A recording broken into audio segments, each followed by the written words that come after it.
Hello out there to everyone in the verse. Gabby here with my weekly show where I do my best to offer up advice and solutions to the many interpersonal problems that any one of us might face, whether that be tackling relationship difficulties or just being an ear for someone in need. Tonight we have a couple of interesting stories I want to share, and of course a Dear Gabby update as well. Remember that if you have your own difficulty you would like to share, please mail in your concern or you can post it in the comments below and I will give my very best advice to you if chosen. So be sure to let me know your troubles for your own chance at a problem-solving take from the galactically known Gabby.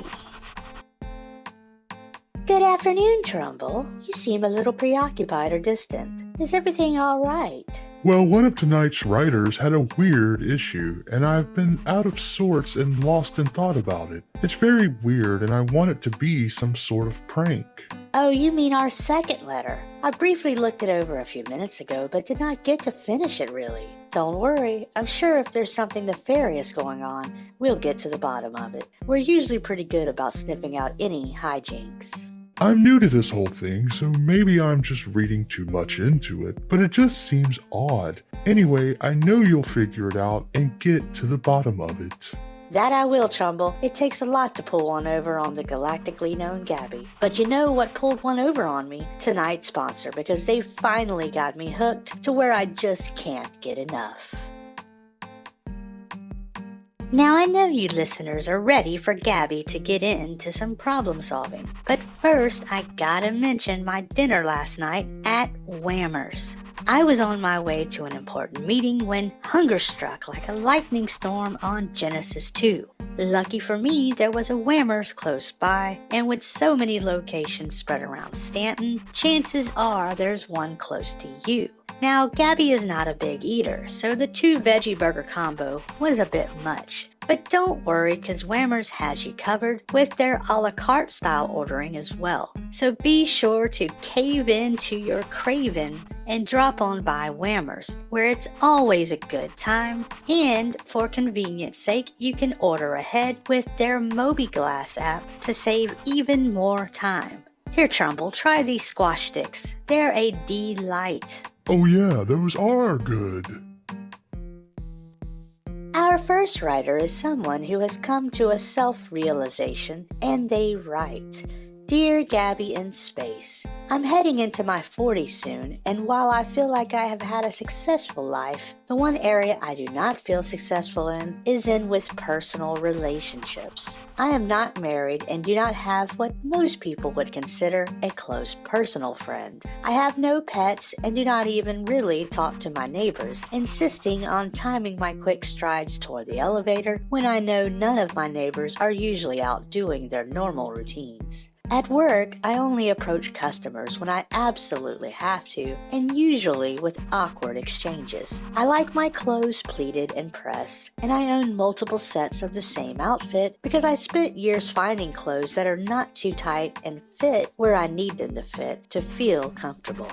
The other day I watched as a group of friends sat around, enjoying each other's company, and I suddenly had this sense that I was missing something in my life. I don't know if it's friends or some other companionship. I've done things by the book. Literally, I have a notebook with my daily schedules, which never changes, other than the occasional tram being late, which I have even learned to adjust my meal breaks according to those late trams to make the time back up. Oh, and I have my hard copy schedules stored going back years, which to be honest, I have never once had to go back and utilize, and I'm just wondering why I have held on to them all of these years. I know through my coworkers that keeping tabs on my life in this way is not normal, but my question or questions to you, Gabby, is how can I change? And is it even safe for me to try to do so? I won't lie, change terrifies me. I've never even left Crusader, which I know has limited me. I'm not sure how to proceed. Signed, Well-Documented Life. Dear Well-Documented Life, so, In a case like yours, what I would suggest is that you do not want to just go all out and make drastic changes, but ease into them. Start with making some subtle changes, such as eating your meals at different times, or maybe trying a new food or restaurant once a week or so to see how you like it and how it changes your routine. The one thing I would hate to see happen is that you go overboard with too many changes all at once, and then you become overwhelmed. Try adding something to your schedule once or twice a week to just do something spontaneous, such as plan to watch a sunset, or go to the spaceport and sit and watch people who are coming and going to get a sense of how things are done and how people react. People watching can be a great way for you to get some first-hand knowledge about emotions and how others act around one another in different circumstances other than at work. You might want to avoid social crowds, at least until you get more comfortable. You do need to be prepared that when you are out doing something social, that it could be an invite for someone to approach you, so be ready for that. As for how well you documented your life, I would not necessarily stop that either, but enhance it and use these new trials to change what you have documented. So instead of only documented what you should do for the day, also documented what you did and also how those new experiences made you feel. You might find that you are eager to go back and read these entries, since instead of them being your normal mundane plans, they might have more meaningful insights that are interesting and something to learn from as you progress. Also, consider picking up some fictional literature and just reading while out in public. It will give you a sense of being around others while expanding your imagination, and it might spark something inside of you that you might want to give a try in the real world, such as travel inspiration. Please keep checking in with us because I'm very interested in any progress that you make. Take care.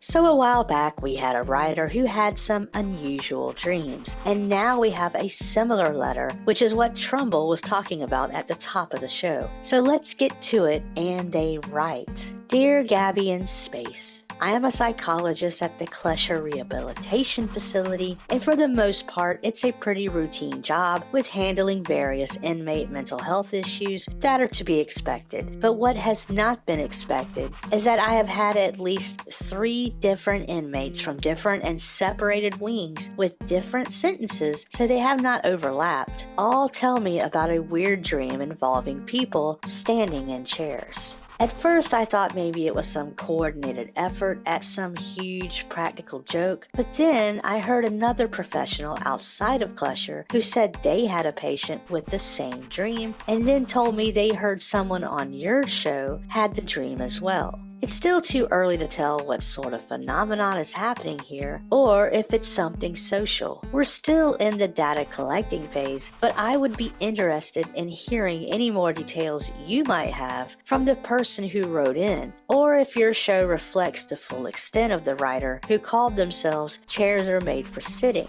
Anyway, we'd be keen to put this matter to rest or further investigate it if it turns out to be something that needs looked into. If it turns out to be a legitimate social event, it will still provide some interesting research and a good journal entry. Thanks for your cooperation. Signed, Dr. P. from Klesher." Dear Dr. P. from Klesher, thank you for reaching out, and this is a very unusual thing to be discussing. I've never been one to take much stock in dreams, and so for most of my writers, if they mention dreams, many times it's normal to chalk it up to stress or some change in their life, and in looking over Chairs Are Made for Sitting's notes, I see that is exactly what I told them. I would be interested in knowing the timing of your patient's dreams versus the broadcast of that show to see if there is a causality in there somewhere. Other than that influence, I do not understand how or why it could happen. So hopefully with some further fact-finding, we can get to the bottom of it and have an explanation for it. As far as further notes or anything additional about that particular writer, everything in that episode is all that was written, so it's all there to be studied. I look forward to hearing more, and let me know if there is anything else I can do to help. It's now time for a Dear Gabby update, and this week's update comes to us from Tony Notos, who writes in, Dear Gabby in Space, I must thank you for getting me in touch with your contact, who was quick to get me a position on the Microtech security team. In fact, my very first day on the job training was when the suspect was apprehended for kidnapping that person that the tour guide from your last show helped bring attention to. It all went down very smooth, and I have to say I was impressed with the security, even though I was not personally involved. I feel great having this job, and they are even helping me with more therapy, both physical and mentally, which has helped. Because there's more of us who have had life-changing injuries, working together, we're closer because we all know what it's like and what it takes to succeed. Anyway, I cannot say enough nice things about the team here, and I have you to thank for this amazing opportunity. Thank you very much. Signed, Tony Notos. Well, that is great, Tony Totos. I am so glad you were able to be inserted back into a meaningful career, and it sounds like it's a good fit. And I look forward to hearing more from you if you ever have anything you are willing to share about your exploits in Microtech security. That is all for this week's show. Tune in next week, and until then, I hope you all stay safe out there in the verse. Me and Trumbull wish you all well. Thank you for watching. Say goodnight, Trumbull. Good night, Trumbull.